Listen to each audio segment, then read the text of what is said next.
right, we're here at Spanish Fork High School at La Hacienda here for the exciting night of basketball. We've got the freshmen versus the sophomores out there, and we're joined courtside, well, I guess up in the Eagles Nest here with Mac Branning, and Coach Garrett Johnson is our special guest up here. So should be an exciting game. We got a 35-second shot clock. That's new this season.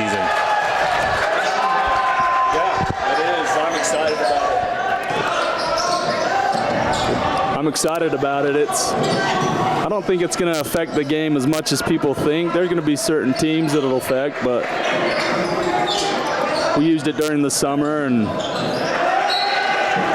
it was good. It was good for us to learn and get better. So I'm excited about the shot clock. Seemed like most teams were getting a shot within 35 seconds. The teams that would have hurt was maybe Craig Drury over in Provo. Back in the day, they tried to get 2 shots off the quarter at a maximum. I remember playing Provo, and it was 34 to 33 type of game, and I always hated playing Provo because they like the stall. So yeah, there's not going to be a lot of that anymore. I think it'll be good for the game. So. Yeah, great. So tell us, so you guys are, first game is Woods Cross here. Also got Payson on the schedule. Tell us how you feel about your non-region schedule this season. Yeah, I'm pretty excited about our non-region schedule. We had a game open up,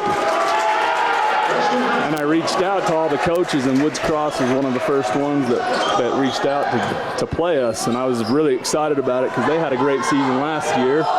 They ended up losing to Olympus in the final, but they had a great season, and they've got a lot of returners, so I'm excited to see where we're at against a good team like that right off the bat. So yeah, Coach, first of all, it's great to have you up here in the booth with us. Carrying on that answer that you just gave, what are you looking to see from your boys as they take on Woods Cross in this first game? Well, really, I just want to see him be comfortable out there. We really have one returning guy. He started for us last year, Jackson Reese, that really got any significant varsity time. Everyone else really didn't play a whole lot. We had a couple of guys get in here and there, but I just want them to be comfortable, just go play their game. We've got some talented kids, but just getting that comfort level with being on the varsity, the varsity stage. Those first couple of games is important to me. Yeah, I'm looking at the roster. The only other one that really played that I can remember might have been Kobe Healy in stretches. Yeah, he got in some of the early games, towards the end of games when we were up big. But really, other than that, we didn't have a lot of guys contribute on the varsity level. I'm excited about Aaron Dunn. He's a sophomore, young, big kid. Really good in the post, can shoot the ball. So, we've got a lot of weapons. It's just seeing what they can do on the varsity floor. So, if I'm not mistaken, Aaron Dunn has some Division I football scholarships or opportunities. I know that BYU has offered him, and Baylor. I don't know if anyone else has. I need to get my Utes on board and get them to go and offer him. But, yeah, he's a stud. He's going to be a big part of what we are trying to do this year. So. And just a sophomore, so you get 3 years to work with him. Yep, I'm excited about that too. And so a lot of these kids played JV. Was there a lot of success at the JV level last year? There's some good JV teams in our region. Our region's tough, man. It's all the way around. There's not really a dominant team. So every game we knew it was going to be a battle, and they struggled at times, but I also saw what they could do it at times. They, how hard they played and how well they could shoot, the defense. So they were successful, yes, for sure. And that's what you want out of a JV team, right? You don't care as much about the winning, but probably getting the struggles in, overcoming challenges. For sure, with these younger kids, man. Just getting them to that higher level of play. A lot of them coming off of playing bantam or even the freshman level, and I love those, but high school basketball is a little bit different, a little bit faster, a little more physical. Each level you go up, so yeah, it's super important to get them into those younger levels to be ready for the varsity floor. Yeah, so trying to develop the Bantam League teams all the way up through high school. Absolutely. We've got a couple of younger groups here with the freshmen and the sophomores. Yep. Our sophomores up with a 4-2 lead early on, but not very Defensive much struggle. Yeah, maybe some first game jitters as we got some hockey subs out here.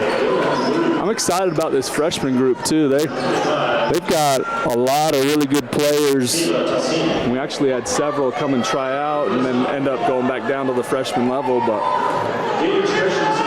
we've got some good teams coming up in the next few years to go along with our, the guys that we already have here at the school. So, Coach, when you look at freshmen, is there one thing above anything else that you want every freshman to have, possess or a skill?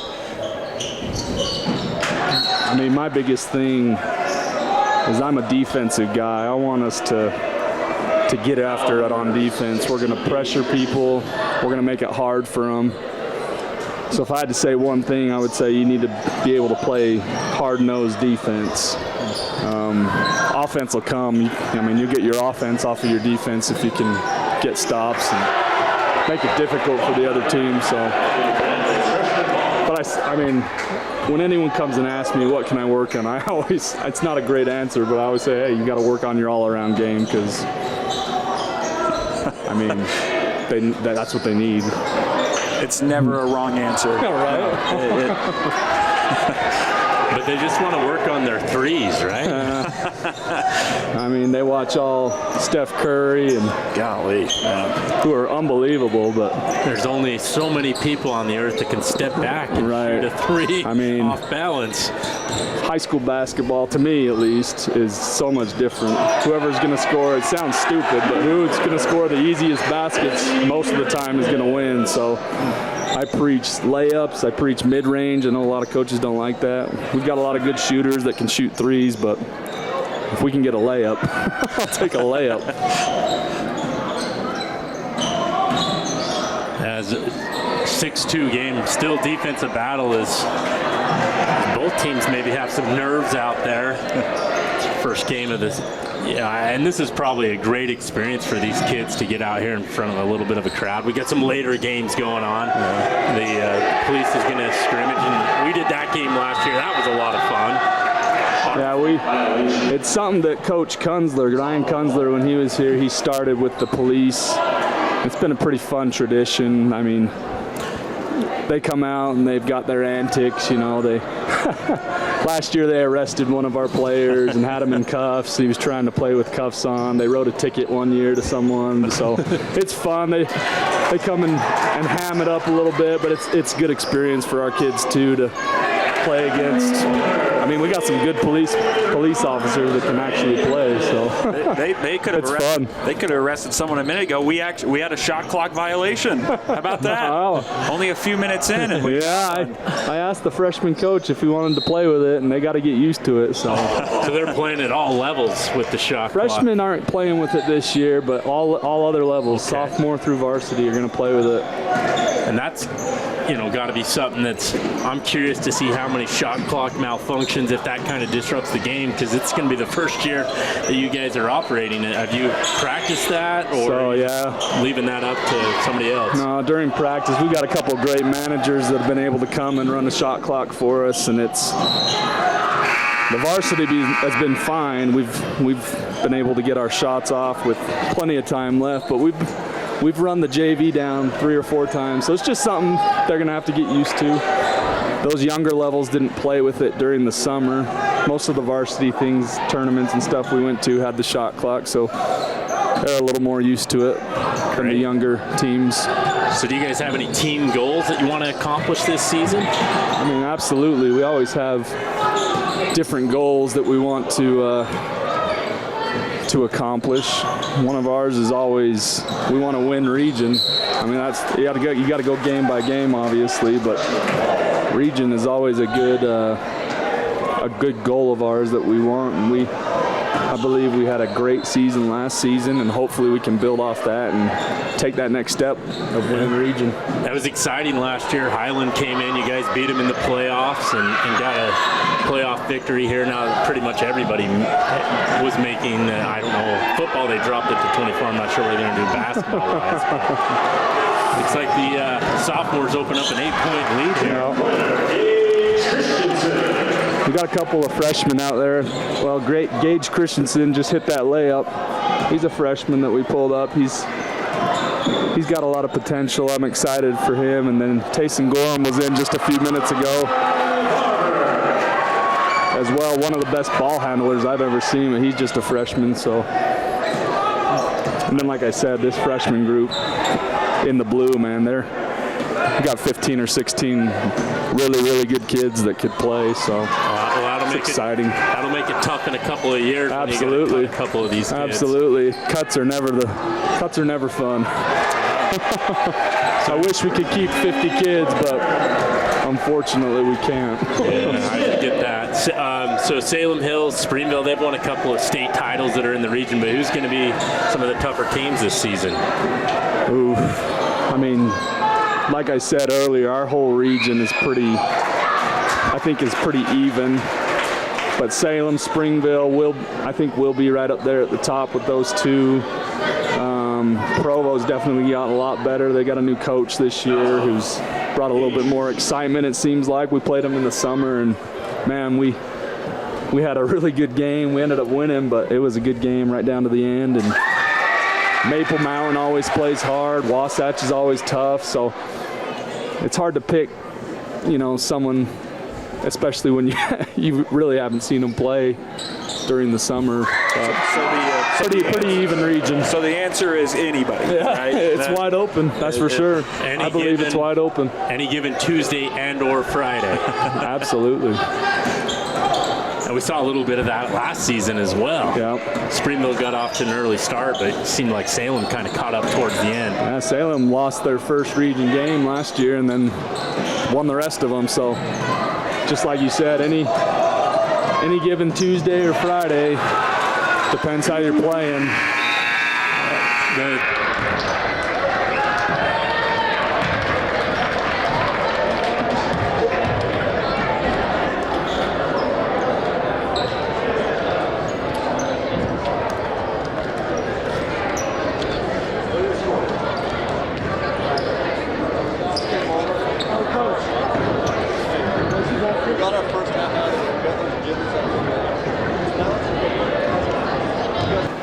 All right, we're back here with Coach Johnson.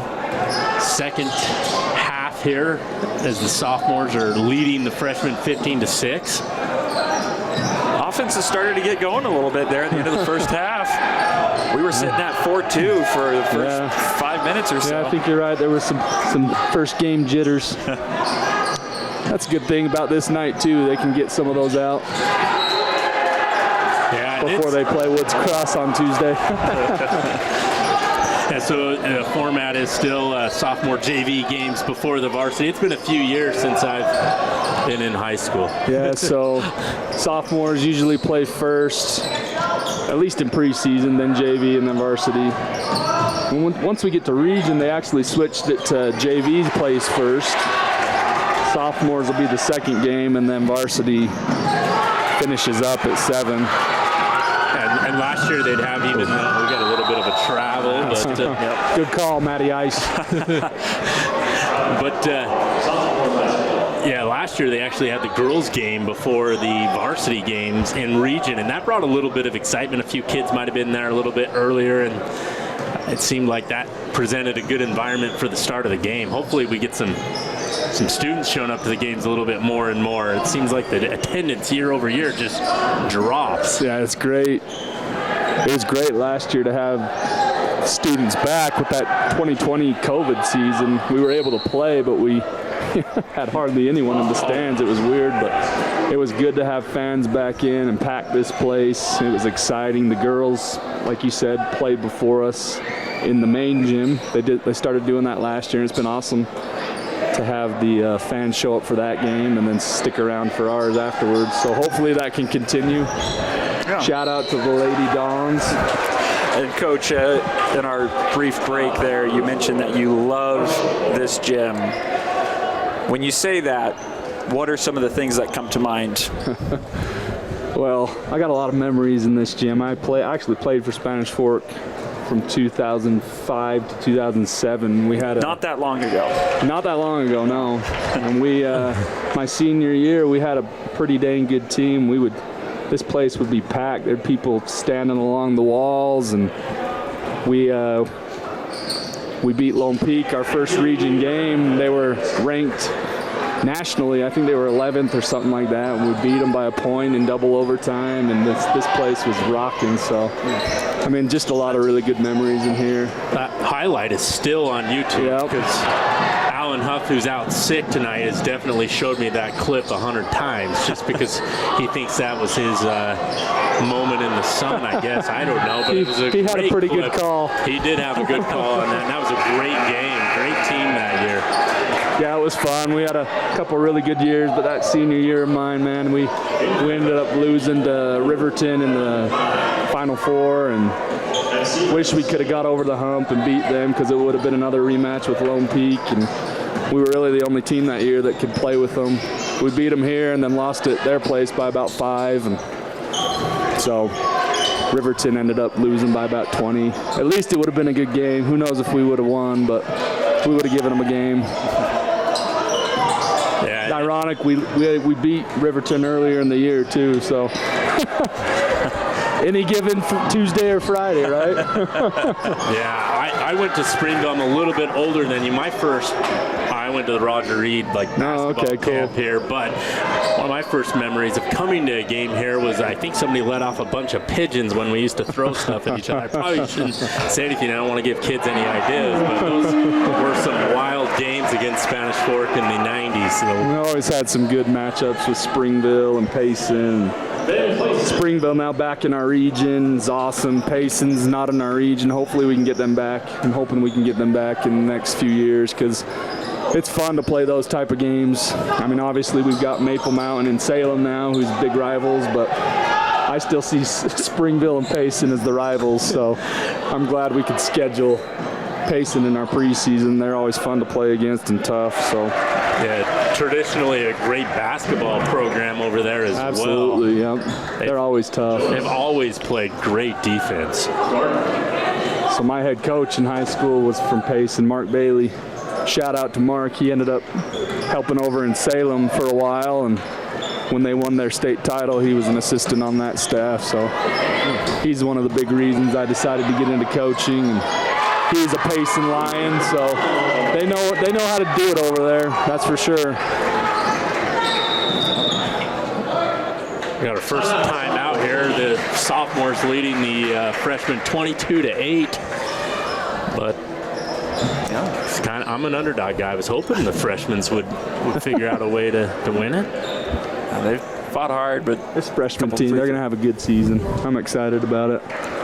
So for the freshmen, do they play just the junior highs in the Nebo School District, or how's that work? Yeah, so we've only got 5 junior highs in Nebo, and so they'll play everyone twice, and then we're able to schedule preseason games, but it's become harder and harder because there's certain stipulations and rules that you have to follow, so we can't play Provo or a Timpview like we used to be able to, and different things. So they'll only play about 10 games total once they get through their end of season tournament. But it's fun, man. Salem, Springville, Mapleton, and then Payson, they've got their junior highs that we play against, so it's always a good time. I actually coached the freshmen for 4 years, so I love, like I said, man, I love freshman ball. It's fun. I coach over at the junior high as well, so that's exciting that you have the opportunity to mold the future. That's right. Shout out to the Lobo student section up there. They get it rocking up in that place. It's fun to have all them kids come out, so keep that up. Now, Coach, with the season coming up soon, the practices that you've had, What are you typically focusing in on? I mean, obviously, I know there's some things you don't want to share with everyone, but in general, what are you working on this early in the season to get these guys warmed up for the start of the year? I mean, we do several things in practice every day, some defensive things. So obviously I want to have our defense where it needs to be, because like I mentioned earlier, I'm a defensive guy. If we can play good defense, hopefully that leads to some easy buckets on the other end for us. I'll take a fast break layup over having to set up a half-court offense any day. So, but we've got some other things we like to do on the fast break. We're trying to get those put in as well.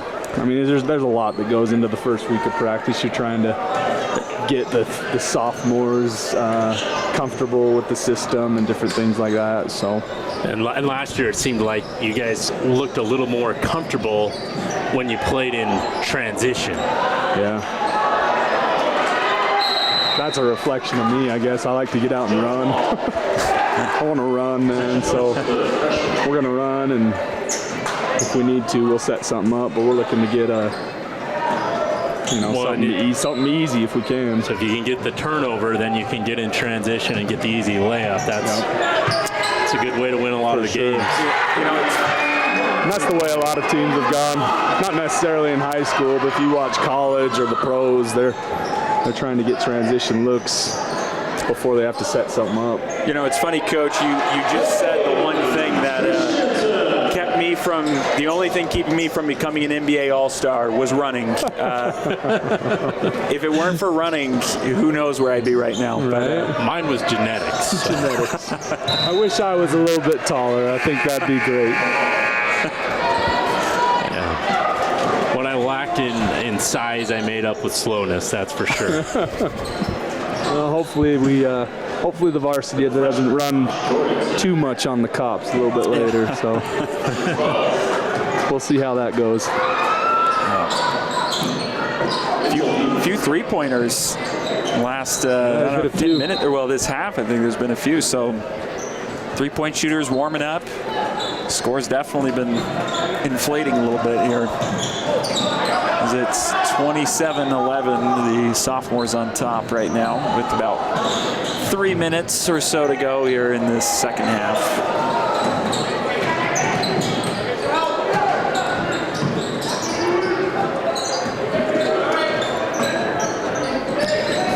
So do you get, we've talked about how this is, second to last season here at this gym. Do you get to design what the new gym's going to look like and the floor and all that? Or I talked to Principal Christensen, and I hope I get a little bit of a say, because I would love to help with that. But I know whatever is decided on by Matt Christensen, that he'll make it look good. He's got some good taste. I would love some dark wood. I showed him a couple of pictures, so we'll see. I don't know. Hopefully I get a little bit of an option. Yeah, that's one of my favorite things to do in 2K is go design the floor and the uniform. And maybe I'm a nerd. No. Don't judge me, but No. I think that would be awesome to have I just say kind of a say. Whatever you do, just don't pull an Oregon. I mean, when I look at their court, I go cross-eyed, I think, when I'm watching them. Oregon's got a lot going on, that's for sure. You either love it or you hate it. Yeah, you didn't realize you'd be getting unsolicited advice up here on the future as well. Oh, yeah. No, that's exciting. It's also exciting to see that high school being built here. And Yeah, it's going up fast. Seemed like the first little bit took forever, and now it's just cruising. It's going up real fast. It's exciting. It's going to be fun to get into the new gyms and the new school. I know all the students are excited. The community's pretty excited about it. So yeah, if it's anything like the football field, that football field over there is awesome. it's unbelievable, isn't it? Yeah. They did a real good job with that. Well, last year we went up to Mountain Ridge. They have an awesome basketball court as well. Yeah, we actually played them in preseason. I don't know if you were at our game or not. Yeah, we went up and covered that one. Were you? Okay. I love that gym. Actually, when we got done, I told Matt about it. I was like, hey, you need to go check out Mountain Ridge's gym because it's pretty sweet. So maybe you could get some pointers from them. Exactly. I walked in there, I'm like, wow, high school gyms have come a long way since, well, I guess this is probably one of the older ones in the There's state. something about the old gyms, though. You still playing here, playing in Payson and Springville and Pleasant Grove, American Fork. They've got their old gym still that we play in the summer, and I don't know. I really like it. I mean, obviously the new gyms are awesome and nice, but these old gyms, they're fun to play in. Now you have to enlighten me. It was Mountain Ridge that you guys said had the great gym? Yep, Mountain Ridge. I got to know, what was it that awestruck you? Just big. They had a sign up on the top of the wall up in the bowl that was awesome. It lit up, and their scoreboards were running their sponsors through on their scoreboards. So just a lot of different things. Felt like we were at Like a small college. For real. Yeah. We went to Farmington a few years ago and played, and same thing. I thought, man, this is just like a small college. So we got some nice gyms in the state. Well, it'll be exciting to see what this new gym turns out to be. I'm sure it'll bring a lot of excitement and bring some awe as well when people come down to play Spanish Fork. We've got about 15 Absolutely. seconds here. 15. Looks like the sophomores are going to hang on. Oh, they got to keep it within 20 here. Uh-oh, there you go. Austin Olson. Nice. Well, appreciate you guys. Thanks for being here. Now we get to see some awesome drill and cheer. Yeah, And some varsity and JV later, so Absolutely. We really appreciate it, Coach, Yeah. and best of luck to you for the rest of the season. thank you. Appreciate it.